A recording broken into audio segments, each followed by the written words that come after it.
এই হারাম সম্পর্ক বা মেয়েদের সাথে যে সংশ্লিষ্টতা, এই সাথে সম্পর্ক নাই, এই গুনাহ থেকে মুক্ত এমন যুবক এখন সোনার হরিণ হয়ে গেছে। ঠিক না বেঠিক? এই মজলিসের তো শত শত যুবক আছেন, আল্লাহ ভালো জানেন। বাকি আমার ধারণা, আমার এই সমাজের যুবকদের মধ্যে কাজ করে আমার অভিজ্ঞতা বলতেছে, বড় অংশের একটা যুবক আছেন এখানেও যে কোনো না কোনো মেয়ের সাথে হারাম সম্পর্ক আছে। ভাইরা আমার, এই গুনাহগুলোর সমস্যা কি জানেন? সিজদায় যাবেন, চোখের সামনে ভেসে আসবে ফেসবুকে কি চ্যাট করছেন সেটা। ঠিক না বেঠিক? দোয়া করতে হাত তুলবেন, স্মরণে আসবে গুনাহের সে দৃশ্য। আর এই কারণে আপনার আমার প্রাণের নবী সাল্লাল্লাহু আলাইহি সাল্লাম বলে গেছেন, আমি তোমাদের জন্য হে উম্মত, কিয়ামত পর্যন্ত যারা আসছো শুনে রাখো, তোমাদের জন্য মেয়ে মানুষের চাইতে বড় বেশি ফিতনার জিনিস দুনিয়াতে আমি আর রেখে যাচ্ছি না। এটা সবচেয়ে বড় ফিতনার বিষয়। এখানে মেয়েদের কোনো দোষ নাই। আল্লাহ তাআলা তাদেরকে এমন ভাবে সৃষ্টি করেছেন, তাদেরকে দিয়ে পুরুষের ঈমানের পরীক্ষা আল্লাহ তাআলা নিতে চান। আর এই পরীক্ষায় বেশিরভাগ পুরুষ ধরা পড়ে এবং হারে যায়। যৌবনকাল তো আল্লাহ দিয়েছেন, এটা ধরে রাখেন, সময় মতো যত ভালোবাসা আসি সব ভালোবাসাবাসি করতে পারবেন, প্রেম প্রকাশ করতে পারবেন, জায়গা মতো, অজায়গা মতো করবেন না। আল্লাহ তাআলা আমাদের যুবক ভাইদেরকে হারাম রিলেশন থেকে বেঁচে থাকার তৌফিক দান করুন। হারাম সম্পর্ক যারা বিভিন্ন মেয়েদের সাথে করেন, তাদের এই পথ থেকে বের হয়ে আসাটা অনেক কঠিন হয়, অনেক কঠিন হয়। স্কুল কলেজ তো বটেই, মাদ্রাসার ছাত্ররাও অনেকেই এই রোগে আক্রান্ত। আর এখন ফেসবুক ইউটিউবে এসে এমন সিস্টেম করছে, ধরাও পড়ে না। ইয়া বড় ফেরেশতা হয়তো নামাজ কালামও পড়ে, কিন্তু ইনবক্সে ইটিশ পিটিশ করে। ঠিক না বেঠিক? ভাইরা আমার, শয়তানের এই অস্ত্রটা দ্বারায় আপনি জবে হয়ে যাচ্ছেন, কিন্তু আপনি টেরও পাচ্ছেন।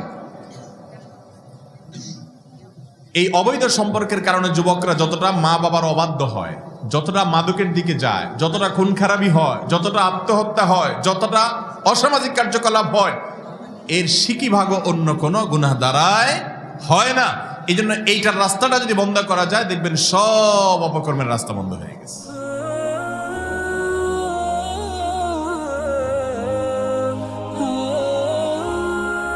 আল্লাহ রাব্বুল আলামিন আমাদের সকলকে সৃষ্টি করার পর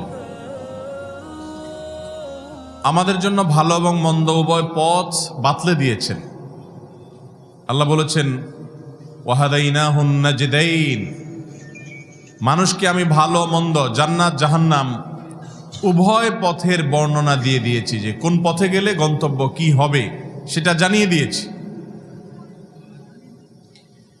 আর আল্লাহর সে কথাগুলো, আল্লাহর সে বাতানো পথে মানুষকে পরিচালিত হওয়ার সহজ করে দেওয়ার জন্য যুগে যুগে নবী রাসূল পাঠিয়েছেন। আম্বিয়া এবং রসুল আলাইহিমুসসালাতু ওয়াসসালাম, নবী রাসূলগণের কাজ ছিল মানুষ যখনই জান্নাতের পথ থেকে সরে যায় তাকে স্মরণ করিয়ে দাওয়াত দিয়ে আবার জান্নাতের পথে তুলে দেওয়া। কিয়ামতের আগে আর কোন নবী বা রাসূল আসবেন? নবী রাসূলের সেই রেখে যাওয়া কাজ আঞ্জাম দিতে হবে সকল মুসলমানদের। বাল্লিগু আন্নি ওয়ালাউ আয়া, কেউ যদি একটি আয়াত, একটি হাদিস, আল্লাহর একটি আদেশ, একটি নিষেধও জানেন, সেটা অন্যের কাছে পৌঁছে দিতে হবে। এই ওয়াজ মাহফিলগুলো হতে হবে সেই উদ্দেশ্যে। এই মাহফিলটির একটা বিশেষ বৈশিষ্ট্য আছে, বিশেষ তাৎপর্য আছে, আর সেটা হলো এদেশে শত শত হাজার যে মাহফিল হয়ে থাকে, সেই মাহফিলগুলোর মধ্যে এই মাহফিলটি সুন্নাহকে অনুসরণ করে করার চেষ্টা করা হয়েছে এমন একটা মাহফিল। কারণ এই মাহফিল রাত 12টা-1টা পর্যন্ত হবে না, গভীর রাত পর্যন্ত বা সারা রাত ধরে মাহফিল করা এটা সুন্নাহর শিক্ষা না। আমার নবী করিম সাল্লাল্লাহু আলাইহি সাল্লাম গভীর রাত পর্যন্ত জেগে থাকতেন না। দিনের আলোচনা এশারের আগে শেষ করে এশা পড়ে শুয়ে যেতেন। যদি মাহফিলের শেষে এশার জামাত হয়, এরপরে সবাই বাসায় যায়, সেটা হয় সবচাইতে উত্তম এবং সবচাইতে সুন্নাহসম্মত, এবং সেটা গভীর রাত পর্যন্ত হবে না। একটু আগে আমরা পাশেই আরেকটা প্রোগ্রাম করে আসছি, সেটা হয়েছে একেবারেই সুন্নতসম্মত। কারণ মাগরিব থেকে এসা পর্যন্ত আলোচনা, মাহফিল শেষ। গভীর রাত পর্যন্ত ওয়াজ শুনে যদি ফজর নামাজ পড়তে না পারেন, এই ওয়াজ শুনে কোনো ফায়দা হলো? কিন্তু বাস্তবতা হলো, ওয়াজ শুনতে যত মজা লাগে ফজরের নামাজে এত মজা আমাদের লাগে না।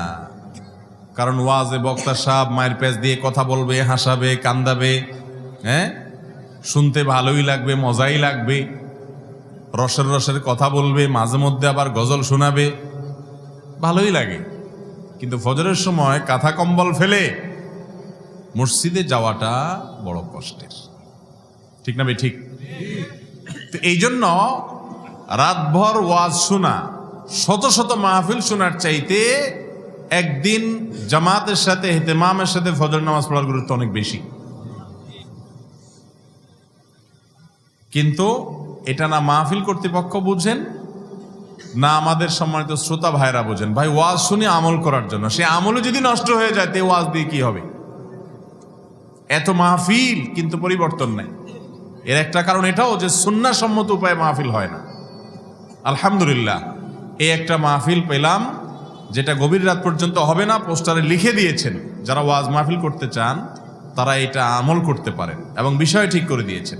আল্লাহ রাব্বুল আলামিন আমাদের ভাইদের নিয়তে বরকত দান করুন, আমরা দোয়া করি, আমিন। মুহতারাম হাজরিন, নবী করিম সাল্লাল্লাহু আলাইহি সাল্লামের হাদিসের বিশাল ভান্ডার থেকে দুটি হাদিসের অংশ আমি তেলাওয়াত করেছি, পাঠ করেছি। আর সেই অংশকে সামনে রেখে, সে হাদিসকে সামনে রেখে খুব অল্প সময় কিছু কথা বলবো, এরপর আপনাদের করা প্রশ্নগুলোর উত্তর দেওয়ার চেষ্টা করবো ইনশাআল্লাহ বিইذনিল্লাহ। আল্লাহ রাব্বুল আলামিন আমাদেরকে যে জীবন দিয়েছেন, জন্ম থেকে মৃত্যু পর্যন্ত, এই পুরো জীবনের মধ্যে সবচেয়ে মূল্যবান দামি সময়টা হলো যৌবনকাল। সবচেয়ে মূল্যবান সময় কোনটা? যৌবনকাল। শিশু বা কৈশোরকাল এটা তো হিসাবই হবে না আল্লাহর কাছে, হিসাবের খাতাই খুলবে না বালেগ হওয়ার আগ পর্যন্ত। আর বৃদ্ধ বয়সে যদি পৌঁছে যায় কেউ, সে বয়সের ইবাদতেরও বিশেষ কোনো গুরুত্ব আল্লাহর কাছে নাই। কারণ যখন মানুষের অপরাধ করার ক্ষমতা থাকে, অপরাধ করার তাড়না থাকে, প্রেরণা থাকে, পাপের পথে যাওয়ার সমূহ আহ্বান থাকে, সেইগুলোকে ডিনাই করে, সেইগুলোকে অ্যাভয়েড করে, সেইগুলো থেকে নিজেকে বাঁচিয়ে রাখাটা, এটাই হলো ইবাদতের মূল প্রাণ, যেটা একমাত্র সম্ভব তারুণ্য এবং যৌবন বয়সে। বৃদ্ধ মানুষ বেচারা চাকরি বাকরি শেষ, রিটায়ারমেন্টে চলে গেছেন, ব্যবসা বাণিজ্য এখন ছেলেদেরকে বুঝাই দিছেন, এখন তার আর মাপে কম দেওয়ার সুযোগও নাই।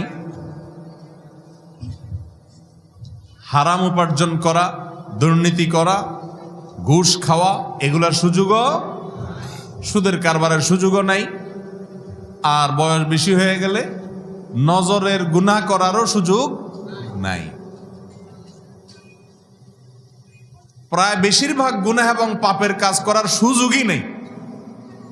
এখন শেষ বয়সটা এসে আল্লাহকে বলে দিলেন, আল্লাহ এবার পুরাটা আপনাকে আমি দিয়ে দিলাম। আমার জীবনের মূল্যবান যে সময়টা, এটা দিলাম শয়তানকে, ইবলিসকে। ইবলিস যেদিকে আমার গাড় ঘুরাইছে সেদিক গেছি। আর যখন আমার জীবনের মূল্যবান সময়টা শেষ, এখন যেটা আছে এটা হলো রিজেক্টেড লাইফ। এই জীবনের কোনো মূল্য কারোর কাছে নাই, সরকারের কাছেও নাই, কোনো চাকরি দিবে না, ছেলেদের কাছেও নাই। বলে মুরব্বী এত কথা বলে কেন? এলাকা মানুষও বলে না, ওনার বয়স হয়ে গেছে, ওনার কথা থাক। কেউ যখন মূল্য দেয় না, সেই রিজেক্টেড আর বাতিল লাইফটা এনে আল্লাহকে দিয়ে বলছেন, আল্লাহ এবার আমি একেবারে তসবিহ নিয়ে বসে গেলাম, মসজিদে আর বাইর হব। এটা কি ইবাদতের সঠিক পদ্ধতি? ভাইরা আমার, আল্লাহ রাব্বুল আলামিন বলেছেন, ইগতানিম খামসান ক্বাবলা খামস। তোমার জীবনে 5টি পরিস্থিতি আসার আগে আগে 5টি মূল্যবান নেয়ামত আছে, সেটার কদর করো, সেটার মূল্যায়ন করো। তার 1 নম্বর হলো শাবাবাকা ক্বাবলা হারামিক, তোমার বার্ধক্য এক সময় আসবে, যদি হায়াত থাকে এক সময় বুড়ো তুমি হবে, তার আগে তোমার যৌবন এবং তারুণ্যকে কদর করো, যৌবনকে মূল্যায়ন করো, এই বয়সটাকে কাজে লাগাও, কারণ এক সময় এটা থাকবে না, বার্ধক্য চলে আসবে। ওয়াসিহ্হাতাকা ক্বাবলা সাকামিক, এখন সুস্থ আছো, সারা জীবন সুস্থ থাকবা না, এক সময় নানান রোগ বালাই হয়ে যাবে, বড় বড় রোগ হয়ে যেতে পারে।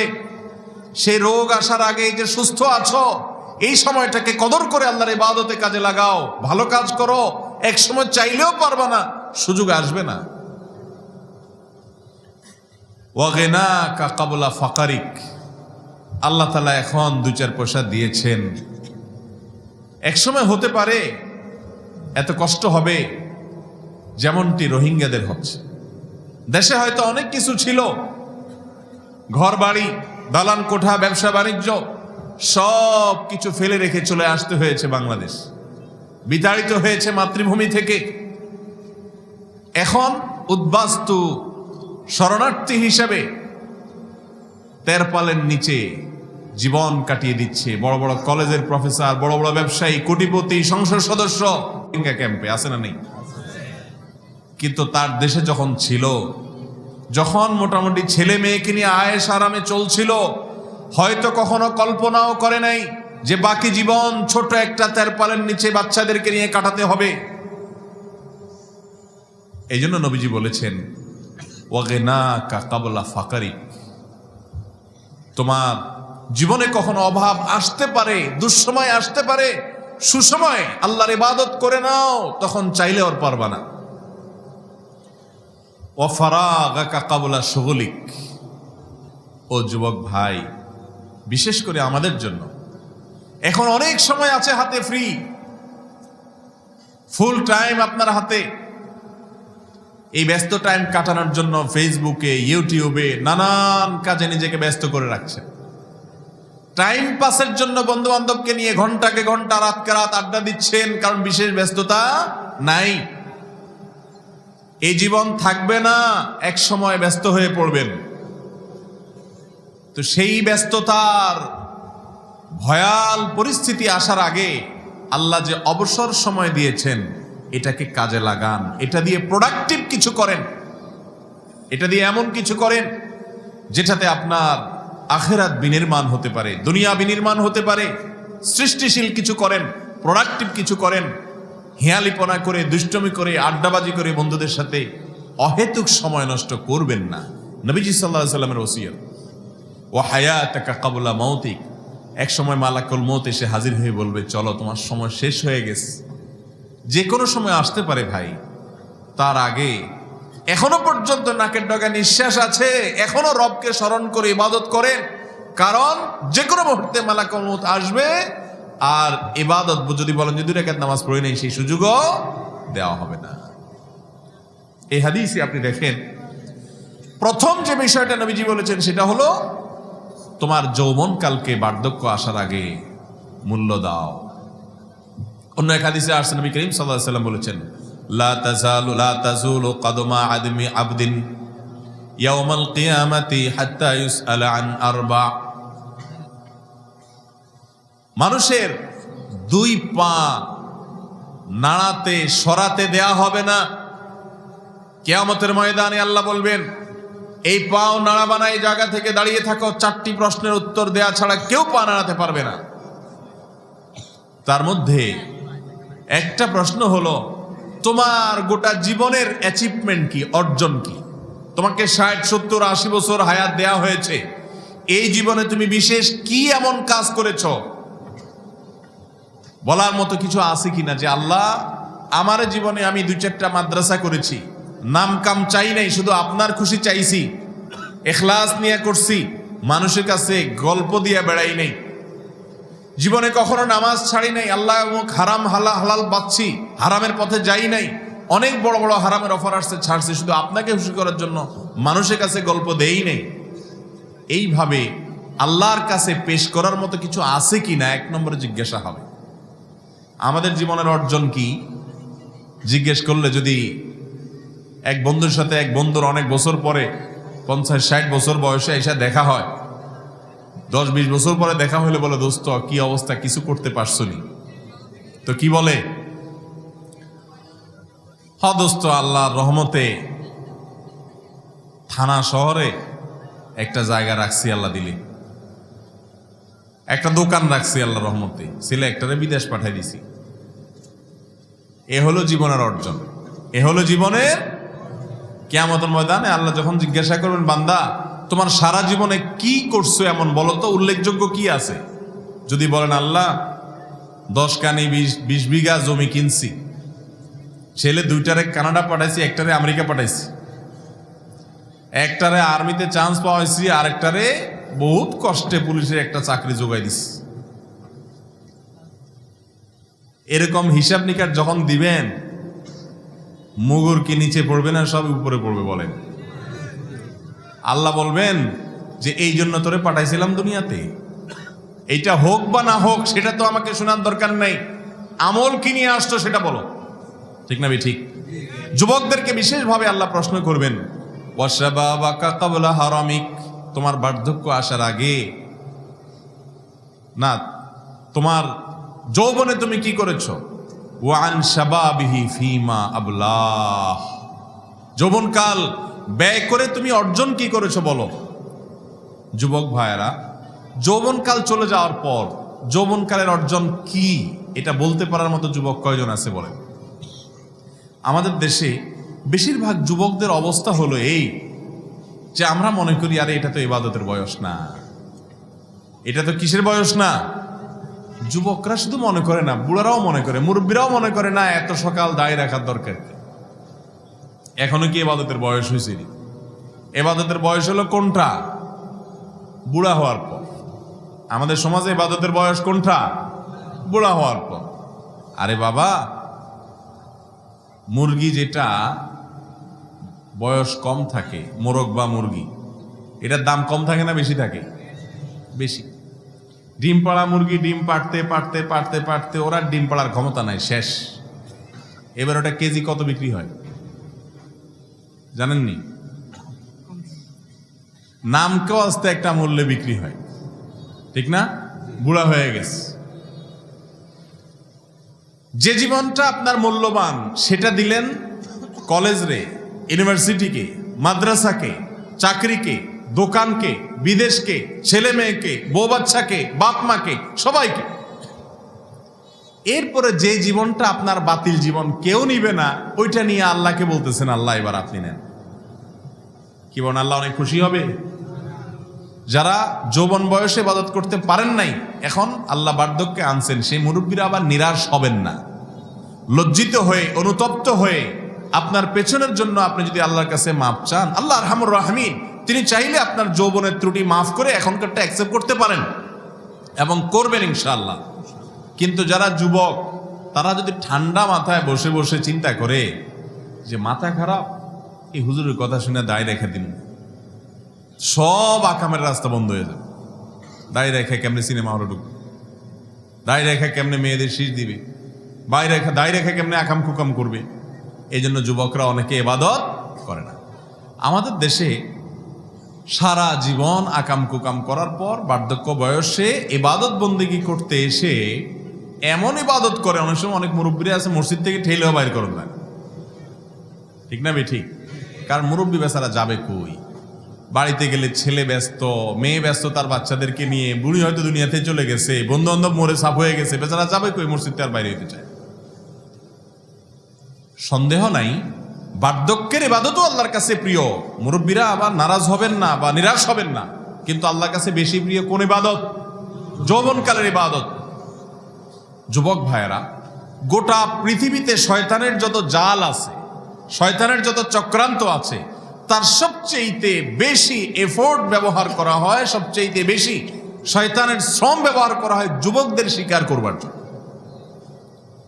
হাজারো বৃদ্ধ শয়তানের টার্গেট না, শয়তানের টার্গেট কারা ভাই?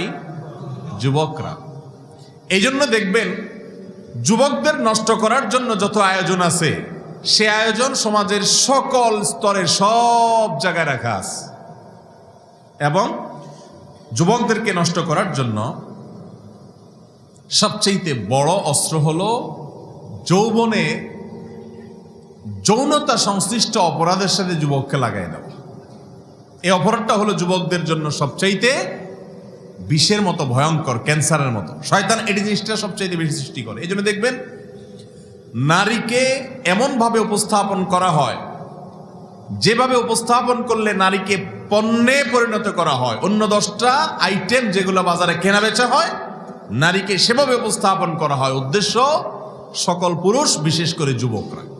ঠিক না ভাই? ঠিক ভাইরা আমার, যৌবনকালে যারা নিজের চরিত্রকে ধ্বংস করেন, বিবাহের আগে যারা যৌনতা সংশ্লিষ্ট অপরাধে জড়িয়ে পড়েন, ভালো করে শুনে রাখবেন, বৈবাহিক জীবনের শান্তি আল্লাহ তাদের জন্য হারাম করে দেন। আল্লাহ তাআলা কি করে দেন? হারাম করে দেন। বিবাহের আগে প্রেম ভালোবাসার ট্রেনিং যারা দেয়, এই যে নায়ক নায়িকা, বিভিন্ন রকমের অ্যাক্টররা, এরা সারাদিন অভিনয় করে আপনাদেরকে শিখায়। কি শিখায়? প্রেম শিখায়। কি প্রেম শিখায়? প্রেম শিখায় যে প্রেমের জন্য জীবন দিয়ে ফেলতে হবে। কি ফেলতে হবে? জীবন দিয়ে ফেলতে হবে। বাপ মা নারাজ, সমাজ মানে না, মুরব্বীরা বাধা দেয়, বাধা দেখ, তুমি হেতার হাত ধরে চলে যাও। মায়ের খাও, পিঠা খাও, ভূত হয়ে যাও, তারপরও হেতার কথাই বলো। এগুলো না শিখায়? নাটক, সিনেমা, নোবেল, উপন্যাস যা আছে সবগুলোর মূল কথা হলো তুমি প্রেম করতে করতে জীবন একেবারে পুরাটা শহীদ হয়ে যাও, শেষ করে ফেলো, শয়তানের রাস্তায় শহীদ হয়ে যাও। নাম দিছে ভালোবাসা, নাম হয়েছে কি? ভালোবাসা। এরা ভালোবাসা শিখায়। এবং ভালোবাসার যে শিক্ষক, প্রেম, ভক্তি, ভালোবাসা, মোহব্বতের যে শিক্ষক, এই শিক্ষক হলো কারা? এই নায়ক নায়িকা, ঔপন্যাসিক যারা এসব উপন্যাস লেখে, ওনারা যুবকদেরকে প্রেম শিখায়, প্রেমের ট্রেনিং দেয়। ঠিক না? শিষ্যের কি অবস্থা হবে ওস্তাদ দেখলে বোঝা যায়। ঠিক না? এবার আসুন ওস্তাদের হাল একটু দেখি কি হাল। এই যত নায়ক নায়িকা আছে, যত অভিনেতা আছে, তাদের প্রতি সম্মান রেখেই বলছি, বড় অংশ, সবার কথা না, বেশিরভাগদের অবস্থা হলো কয়দিন পর পরই পত্রিকা দেখা যায় যে বিয়ে করছে। শুধু বিয়ে করছে না, বিয়ের নম্বর সহ উল্লেখ থাকে, এত নম্বর বিয়ে হয়েছে। ঠিক না ভাই? ঠিক। এক একটা বিয়েতে কোটি কোটি টাকা খরচ করে বিশাল জাঁকজমকপূর্ণ বিয়ে হয়, কয়দিন পরে দেখা যায় ভেঙে যায়, আরেকটা করে, তাই না? এত ভালোবাসাবাসি আপনি শিখাইলেন, আর আপনি নিজেই 2 দিন পর পর দেখা যায় ভালোবাসা ভেঙে যায়। এটা কি আসল ভালোবাসা না 2 নম্বর? এটা টোকা দিয়ে বলে গেল জিনিসটা 2 নম্বর। এই ভালোবাসা কয় নম্বর ভালোবাসা? 2 নম্বর ভালোবাসা। আর আমি সব সময় বলি, যারা একটু বয়সে মুরব্বী আছেন, চাচা মিয়ারা আছেন, এটা খোঁজ খবর নেন তো, চাচির সাথে চাচার সম্পর্কটা, ওই যে কি গুলো জানি আঠা আছে না, সুপারগুলোর চাইতে বেশি চাচার সাথে চাচির সম্পর্কটা বসে গেছে। আপনি কেরাম দিটাই নাও, সম্পর্ক ভাঙতে পারবেন না। ঠিক বলছি না ভুল বলছি? কিন্তু এই সমস্ত ওই আপনাদের মতো এই সমস্ত ইটিশ পিটিশ মার্কা প্রেম প্রীতি আর এই সমস্ত অবৈধ সম্পর্ক আর আল্লাহর আরশ কাঁপানো হারাম কাজ তারা কখনো করেন নাই। যৌবনকালটাকে ধরে রাখছেন, ভালোবাসার সময় আসবে, বৈধ জায়গা আসবে, সেই জায়গায় মন ঢেলে ভালোবেসেন, সেই ভালোবাসা হবে আসল ভালোবাসা। আর বাকিগুলো হবে নকল, ভেজাল। ভেজাল জিনিস কি বেশি দিন টিকে ভাই? যত বিবাহ বহির্ভূত প্রেম আছে, এগুলো সব মেড ইন চায়না। এগুলো সব কি রে ভাই? Made in China. আর বিবাহ এর পরে যে প্রেম হয় স্বামীর সাথে স্ত্রীর, সেটা হলো মেড ইন জান্নাহ। সেটা কোথাকার তৈরি ভাই? জান্নাতের তৈরি। শুরু হয়েছে আদম হাওয়া আলাইহিস সালাতু ওয়াস সালামকে দিয়ে। ঠিক না বেটি? ও ভাই, এই জন্য প্রেম ভালোবাসার যত গান আছে, গান কাজী ইব্রাহিম সাহেব বলতেন প্রায় যে ভালোবাসার প্রেমের যত গান আছে শুনবেন। এই গানগুলা সবগুলা দেখবেন কথা প্রায় ঘুরে ফিরে কাছাকাছি। কি? জ্বলে গেলাম রে, মরে গেলাম রে, আমি শেষ হয়ে যাবে, মরে যাবো, বাঁচাতে পারবে না কেউ, তুই আসলে ধ্বংস হয়ে যাবি। ঠিক না ভাই? ঠিক। ওই কপাল পোড়া হারাম পথে যখন পা দেয়, অবৈধ জায়গায় যখন শান্তি খোঁজার চেষ্টা করে, সুখ খোঁজার চেষ্টা করে, প্রথম প্রথম একটু ভালো লাগে, এরপরে আস্তে আস্তে আসলেই জ্বালা পোড়া শুরু হয়। ঠিক না বেঠিক? এবং এই জ্বালা পোড়া তাদের জীবনকে জীবন্ত জাহান্নামে পরিণত করে দেয়। এই যে এখন সমাজে দাম্পত্য কলহ বাড়ছে, ঘরে ঘরে অশান্তি, স্বামীর সাথে স্ত্রীর বনিবনা নাই। ঠিক না বেঠিক? বাইরে আইসা খুব ভদ্র সাজেন, ফিটফাট সাজেন, বাসায় কলার ধরে বউ আর বউর সায়ের আসল ধরে আপনি টানাটানি মারামারি কামড়া কামড়ি করে বাইরে আসেন, ভদ্রলোক সাজেন, ভিতরে কিন্তু যুদ্ধ চলে। ঠিক না বেঠিক? কারণ একটাই, কেউই পিওর না, সব ভেজাল, নকল জিনিস হচ্ছে মেড ইন চায়না, টিকে না, কাজ দেয় না। বুঝেন নাই কথা? স্বামীরও চরিত্রের ঠিক নাই হয়তো, আল্লাহ মাফ করুক, স্ত্রীর হয়তো চরিত্রের ঠিক নাই। ফেসবুকে ইটিস পিটিস সবাই যার যার জায়গা মতো হয়তো করছে, সবার কথা বলছি না, যারা আল্লাহর নাফরমানিতে আছে তাদের কথা। ভাইরা আমার, তো প্রেমের গানগুলা সবগুলা এরকম কেন? যে জ্বলে গেলাম রে, পুড়ে গেলাম রে, মরে যাব, শেষ হয়ে যাব, বাঁচাতে পারবে না কেউ, আমি জীবন দিয়ে দিলাম, আমি শেষ হয়ে গেলাম, আমার বুক শেষ, ফাইটটা যায়, ওই যে কি বলে, ফাইটটা যায়, আউযুবিল্লাহ ফাইটটা যায়, আসলে ফেটে যায়, ওর বুক তো শান্তি নেই তো। আর যেই লোক, যে যুবক নিজের যৌবন কালকে ধরে রেখেছে সময়ের জন্য, যে বিবাহটা ইনশাআল্লাহ একদিন হবে, আল্লাহ চাহেন তো, আমার জোড়া তো আল্লাহ রাখছে, অপেক্ষা করি, সকল ভালোবাসা উজাড় করে দিব সেই স্ত্রীকে। যদি একজন সতী জীবন সঙ্গিনী কষ্টে মষ্টে পাওয়া যায়, সে জীবন সঙ্গিনী যে ভালোবাসা দিবে, আপনি যে ভালোবাসা তাকে দিবেন, এটা হলো মেড ইন জান্নাহ, একেবারে পিওর ভালোবাসা। হাতে গোনা দু চারটা ব্যতিক্রম ঘটনা ঘটতে পারে, বেশিরভাগ ক্ষেত্রে এই ভালোবাসার মধ্যে আল্লাহ তাআলা এমন সুখ দিবেন, এমন সম্প্রীতি দিবেন, যে সুপারগুলোর মতো ভালোবাসা লাগবে, এটাকে টাইনাও ছুটানো যাবে না। মুরব্বীদেরকে জিজ্ঞেস করেন তো, আপনাদের মতো যৌবনকালে জোয়ান বয়সে কয়টা ইটিস পিটিস করছে? বেশিরভাগ মুরব্বীদের দেখবেন একটাও নাই। ওই বাপ চাচার দিকে তাকায় রয়েছে, বিয়ে দিছে সময় মতো, তারপরে ভালো যা বাসার বাড়ছে, পিওরটা বাড়ছে, এই জন্য সম্পর্ক ভালো হয়েছে। যারা যৌবনকালে হারাম সম্পর্ক করে চরিত্রকে নষ্ট করে ফেলবেন, যুবক ভাইয়েরা ভালো করে শুনে রাখেন, দাম্পত্য জীবনে, বিয়ের পরের জীবনে সুখ শান্তিকে আল্লাহ তাআলা হারাম করে দিবেন, নিশ্চিত জেনে রাখেন।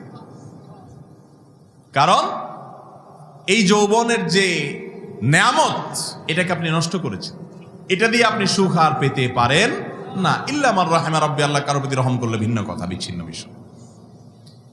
আজ গোটা দেশে যুবকদের মধ্যে এই হারাম কাজটা এত বড় ব্যাধিতে পরিণত হয়েছে যে যুবকরা সব পারলেও এটা থেকে বাঁচতে পারছে। গোটা সমাজ, সমাজের সমস্ত সিস্টেম, সকল ইনস্ট্রুমেন্ট ব্যবহার হচ্ছে যুবকদের বিপদগামী করবার জন্য, হারাম পথে নেওয়ার জন্য। এবং এগুলোর ফলে যত মা বাবার অবাধ্যতা, অসামাজিক কার্যকলাপ, সমাজে অশান্তি, মাদকের দিকে হাত পা বাড়ানো, খুন খারাপি, আত্মহত্যা, ডজন ডজন সামাজিক এবং ব্যক্তিগত পারিবারিক অশান্তি, কলহ, অপরাধ, পাপ হয়ে থাকে শুধুমাত্র বিপদের এই পথে, হারামের এই পথে যখন যুবকরা যায়, অর্থাৎ চরিত্র যখন নষ্ট করে ফেলে। শুনে রাখেন, এই যৌবনকাল চিরকাল থাকবে না ভাই। আমি প্রায় সময় মুরব্বীদের সাথে বসে কথা বলি, ঈমান বাড়ে। যুবক ভাইরা বৃদ্ধ লোক দেখলে একটু দূরে সরে যায়, মুরব্বীদের সাথে, চাচাদের সাথে, জেঠাদের সাথে, মুরব্বীদের সাথে, দাদাদের সাথে একটু বসে আলাপ শুনবেন। তাদেরও আপনার মতো একটা যৌবনকাল ছিল, এখন নাই। জিজ্ঞেস করে দেখেন কেমন লাগে। ভাইরা আমার, এই যৌবনকালে তারা যদি আর ফিরে আসতে পারতো, আল্লাহর ইবাদত করতে পারতো। অনেক যুবক আছে নামাজের জন্য আসতে বললে বলে যে ভাই আসতেছি, যান, আসলে আসবে না। সে চিন্তা করে রাখছে যে বয়স ভার হয়ে গেলে, বুড়া হয়ে গেলে তখন যায় সারাদিন নামাজ পড়ব। আপনি সারাটা মূল্যবান জীবন দিয়ে দিলেন শয়তানের কাজে, আর রিজেক্টেড লাইফটা আল্লাহকে নিবেদন করার পরিকল্পনা করে রাখছেন। কিভাবে আপনি আশা করেন এটা দিয়ে আল্লাহর জান্নাত পাবেন? হ্যাঁ, যৌবনকালে বুঝেন নাই, বুড়া বয়সে আল্লাহ হেদায়েত দিছে, এখন এসে আপনি আল্লাহর পথে আসছেন, আল্লাহ দিতে পারে, কিন্তু আপনি ঠান্ডা মাথায় অপেক্ষা করতেছেন, আরে এ বয়সে ভালো হয়ে গেলে কেমনে চলবে? ভাইরা আমার, এই হারাম সম্পর্ক বা মেয়েদের সাথে যে সংশ্লিষ্টতা, এই সাথে সম্পর্ক নাই, এই গুনাহ থেকে মুক্ত এমন যুবক এখন সোনার হরিণ হয়ে গেছে। ঠিক না ঠিক? এই মজলিসের তো শত শত যুবক আছেন, আল্লাহ ভালো জানেন। বাকি আমার ধারণা, আমার এই সমাজের যুবকদের মধ্যে কাজ করে আমার অভিজ্ঞতা বলতেছে, বড় অংশের একটা যুবক আছেন এখানেও যে কোনো না কোনো মেয়ের সাথে হারাম সম্পর্ক আছে। ভাইরা আমার, এই গুনাহগুলোর সমস্যা কি জানেন? সিজদায় যাবেন, চোখের সামনে ভেসে আসবে ফেসবুকে কি চ্যাট করছেন সেটা। ঠিক না ঠিক? দোয়া করতে হাত তুলবেন, স্মরণে আসবে গুনাহের সে দৃশ্য। আর এই কারণে আপনার আমার প্রাণের নবী সাল্লাল্লাহু আলাইহি ওয়াসাল্লাম বলে গেছেন, আমি তোমাদের জন্য হে উম্মত, কিয়ামত পর্যন্ত যারা আসছো শুনে রাখো, তোমাদের জন্য মেয়ে মানুষের চাইতে বড় বেশি ফিতনার জিনিস দুনিয়াতে আমি আর রেখে যাচ্ছি না। এটা সবচেয়ে বড় ফিতনার বিষয়। এখানে মেয়েদের কোনো দোষ নাই। আল্লাহ তাআলা তাদেরকে এমন ভাবে সৃষ্টি করেছেন, তাদেরকে দিয়ে পুরুষের ঈমানের পরীক্ষা আল্লাহ তাআলা নিতে চান। আর এই পরীক্ষায় বেশিরভাগ পুরুষ ধরা পড়ে এবং হারে যায়। যৌবনকাল তো আল্লাহ দিয়েছেন, এটা ধরে রাখেন, সময় মতো যত ভালোবাসা আসি সব ভালোবাসাবাসি করতে পারবেন, প্রেম প্রকাশ করতে পারবেন, জায়গা মতো, অজায়গা মতো করবেন না। আল্লাহ তাআলা আমাদের যুবক ভাইদেরকে হারাম রিলেশন থেকে বেঁচে থাকার তৌফিক দান করুন। হারাম সম্পর্ক যারা বিভিন্ন মেয়েদের সাথে করেন, তাদের এই পথ থেকে বের হয়ে আসাটা অনেক কঠিন হয়, অনেক কঠিন হয়। স্কুল কলেজ তো বটেই, মাদ্রাসার ছাত্ররাও অনেকেই এই রোগে আক্রান্ত। আর এখন ফেসবুক ইউটিউবে এসে এমন সিস্টেম করছে, ধরাও পড়ে না। ইয়া বড় ফেরেশতা হয়তো নামাজ কালামও পড়ে, কিন্তু ইনবক্সে ইটিস পিটিস করে। ঠিক না ঠিক? ভাইরা আমার, শয়তানের এই অস্ত্রটা দ্বারায় আপনি জবে হয়ে যাচ্ছেন, কিন্তু আপনি টেরও পাচ্ছেন। এই অবৈধ সম্পর্কের কারণে যুবকরা যতটা মা বাবার অবাধ্য হয়, যতটা মাদকের দিকে যায়, যতটা খুন খারাপি হয়, যতটা আত্মহত্যা হয়, যতটা অসামাজিক কার্যকলাপ হয়, এর সিকি ভাগও অন্য কোনো গুনাহ দ্বারায় হয় না। এই জন্য এইটার রাস্তাটা যদি বন্ধ করা যায়, দেখবেন সব অপকর্মের রাস্তা বন্ধ হয়ে গেছে।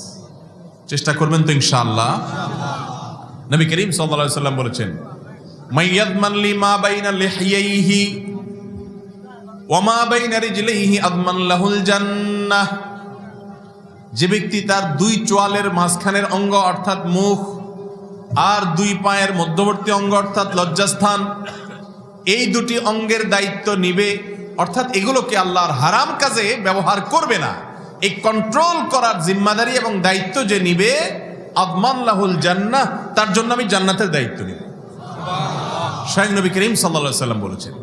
যুবক ভাইয়েরা, আরশের নিচে আল্লাহ রাব্বুল আলামিন ভিআইপি প্যান্ডেলে কিছু লোককে ছায়া দিবেন কিয়ামতের সেই দিনে, যেদিন মাথার খুব কাছাকাছি সূর্য থাকবে। আমল ইবাদত করছে, হয়তো জান্নাতেও যাবে, কিন্তু কিয়ামতের আযাব থেকে রক্ষা নাই।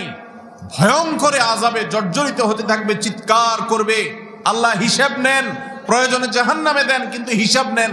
এই দুর্বিষহ পরিস্থিতি, মাথার খুব কাছাকাছি সূর্য থাকবে, টকবক করে ফুটন্ত পানির মতো ফুটতে থাকবে, পাগলের মতো ছটফট থাকবে। ওই সময়টাতে আল্লাহ তাআলা 7 শ্রেণীর মানুষকে আল্লাহর আরশের ছায়ায় ভিআইপি হিসেবে ওখানে রাখবেন। তারা টেরি পাবে না কি হচ্ছে। এই 7 শ্রেণী মানুষের মধ্যে এক শ্রেণী মানুষ হলো যুবকরা, যাদের যৌবনকালে হারামকে না করার মতো ঈমানী শক্তি তাদের মধ্যে ছিল। ও যুবক ভাই, যৌবনকাল চলে যাবে, থাকবে না। হারাম কাজ করলেও যৌবনকাল শেষ হবে, না করলেও শেষ হবে। সব যুবক তারা হারাম সম্পর্ক করছে, গার্লফ্রেন্ড রাখছে। আপনি হারামকে না করেন, আপনার রব নিষেধ করেছেন, সেজন্য হারাম করেছেন। ইনশাআল্লাহ বিইذنিল্লাহ নিশ্চিত থাকেন, দুনিয়ার জীবনে যারা অবৈধ প্রেম করে যতটুকু সুখ ভোগ করছে, আল্লাহর কসম করে বলি, অবৈধ প্রেমকে যদি না করতে পারেন, তার চেয়ে বেশি সুখ আল্লাহ তাআলা আপনাকে দিবেন। হারামে নগদ আরাম হয়, স্থায়ী ব্যারাম হয়। নগদ আরাম হয়, স্থায়ী ব্যারাম হয়। চুলকানির মতো, যখন চুলকানি উঠে, চুলকাইতে কিন্তু মজা লাগে। চুলকানি যখন উঠে তখন চুলকাইতে কি লাগে? অনেক মজা লাগে। চুলকায় শেষ করার পর জ্বলা শুরু হয়, ঠিক না? ও যুবক, যৌবনের তাড়না যখন আপনাকে তাড়াতে থাকে, যৌবনের উদ্যম চাহিদা এবং আগ্রহ যখন আপনাকে হারামের দিকে পরিচালিত হতে প্ররোচিত করে, ওই টাইমটাতে যদি আপনি অপকর্মের পথে, হারামের পথে পা বাড়ান, তাহলে একটু আরাম লাগে, চুলকাতে যেরকম আরাম লাগে, কিন্তু এর পরক্ষণেই ব্যারাম শুরু হয়, অশান্তি শুরু হয়, নগদ অশান্তি। একটা মেয়ে দেখলেন ফেসবুকে সুন্দর, কিছু সময় তাকায় থাকলেন, হঠাৎ করে চলে গেল। অথবা রাস্তায় একটা মেয়ে দেখলেন খুব সুন্দর, চুরি করে করে তাকায় থাকলেন, দেখে মজা নিলেন, হঠাৎ করে সিএনজি দুটো চলে গেল। এবার আপনার মধ্যে অস্থিরতা কাজ হবে, শুরু হবে, কি দেখলাম, হায় হায়, কই চলে গেল, ঠিক না বে ঠিক? দেখে শান্তি পাইছেন হয়তো 10 সেকেন্ড 20 সেকেন্ড, এবার সারাদিন অস্থির, ওই যে জ্বলে গেল রে, পুড়ে গেল রে, কারণ হারামে তো আরাম নাই, আল্লাহ তাআলা গজব শুরু করে দিচ্ছে। আর বিয়ের পরে বউর হাতে মায়ের ওটা তো আছেই, কারণ যৌবনকাল নষ্ট করছেন, দাম্পত্য শান্তিতে হবে না, সারাদিন ঝগড়া হবে।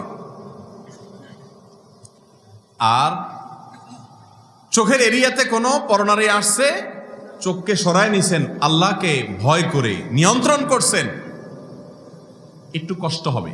ওই যে চুলকানির পর যদি না চুলকাইয়া হালকা একটু ডোলে টোলে কোন রকম চুলকানির যে চাহিদা আছে এটা দমায় রাখতে পারেন, তাহলে ওই চুলকানির শান্তিটা হয়তো পাবেন না, ঠিক আছে, কিন্তু স্থায়ীভাবে জ্বলার যে ব্যাপার সেটা কিন্তু হবে। একবার যদি চোখকে হেফাজত করতে পারেন, পরে দেখবেন যে আরাম, বরং ইমানই স্বাদ অনুভব হবে। ভাই, কিছুদিন একটু প্র্যাকটিস করে দেখেন, যখন চোখের গুনাহ থেকে বাঁচাতে পারবেন, সাথে সাথে ইমান অন্তরের ভিতরে জাগ্রত হবে। বিভিন্ন হাদিস থেকে বোঝা যায় যে ইমানের স্বাদ অনুভব করা যায় অন্তরের, সাথে সাথে ভালো লাগবে যে আল্লাহর হুকুম থেকে, আল্লাহর নিষেধ থেকে বাঁচার জন্য আমি একটু চেষ্টা করছি এবং বাঁচতে পেরেছি, আল্লাহর একটা হারাম থেকে আমি সরে আসতে পারছি, ভালো লাগা কাজ করবে। এটাকে বলে ইমানি স্বাদ। আল্লাহ তাআলা আমাদের সবাইকে আস্বাদন করার তৌফিক দান করুন। হারাম সম্পর্কগুলোকে না বলবো তো ইনশাআল্লাহ, ইমানি শক্তি দান করুন। যুবক ভাইরা আমার, এই একটা জায়গা যদি আপনি ঠিক করতে পারেন, বাকি সব জায়গা দেখবেন সহজ হয়ে গেছে, সব জায়গায় সহজ হয়ে গেছে। আর এর পাশাপাশি কোরআন পাঠ করতে হবে। যুবকরা, কোরআন যত বেশি পাঠ করবেন, যত বেশি পড়বেন, অর্থ সহকারে বুঝে, আমি শুধু তেলাওয়াতের কথা বলছি না, কোরআন যত বেশি বুঝে পাঠ করবেন, তত বেশি দেখবেন জীবনের অভূতপূর্ব পরিবর্তন হয়ে গেছে। আর হক্কানি উলামা ইকরামের সোহবত এবং সাহচর্যে থাকবেন যত সম্ভব, স্রোতের বিপরীতে চলা শিখবেন। সব যুবকরা যে কাজ করে আপনি ওটা করবেন না, আপনি বিপরীতে চলার চেষ্টা করবেন। আর উলামা ইকরামের অনুসরণ করবেন। অনেক যুবকরা দিনের পথে আসার পর নিজেরা এত পণ্ডিত, এত বুঝে যে আলেমদের চাইতে 1 ইঞ্চি বেশি বুঝে, আছে না নাই? এমন বুঝে এমন এমন মাসালা দেয় যে সারা দেশের কোনো আলেমরা আর কিছু বুঝে না, উনিই সবচেয়ে বড় আলেম। 2-4টা হাদিস পড়ে, 2-4টা কোরআন আয়াত পড়ে এমন এমন পণ্ডিত হয়েছে, উনি নিজেই এখন ফতোয়া দেয়। আবার আলেমদেরকে শিখায় দেয়, এটা করেন না কেন, ওইটা বলেন না কেন, আছে না নাই? এই অতি পণ্ডিতি করা যুবকরাও কিন্তু একসময় পথভ্রষ্ট হয়ে যায়। এই জন্য হক্কানি উলামা ইকরাম, কোরআন হাদিসের উপরে যারা চলেন এবং পরিচালিত হতে বলেন, সেই সুন্নাহপন্থী উলামা ইকরামের অনুকরণ করবেন, তাদের গাইডলাইন নিয়ে চলবেন, অতিরিক্ত পণ্ডিতি করবেন না। আল্লাহ রাব্বুল আলামিন আমাদের যুবকদের যৌবনকে কোরআন এবং হাদিসের দ্বারা আলোকিত করার তৌফিক দান করুন। এবং যারা যৌবনকাল পার করে আসছেন, তাদের দায়িত্ব এখন নিজেদের অধীনস্থ যুবকদেরকে কোরআনের পথে, হাদিসের পথে, রাসূলের পথে পরিচালিত হতে সহায়তা করা। করবো তো ইনশাআল্লাহ সবাই? আল্লাহ তাআলা আমাদের সবাইকে তৌফিক দান করুন। হাদা ওয়া সাল্লি ওয়া সাল্লিমু আলা নবিয়িনা মুহাম্মদ ওয়া জাযাকুমুল্লাহু খাইরা।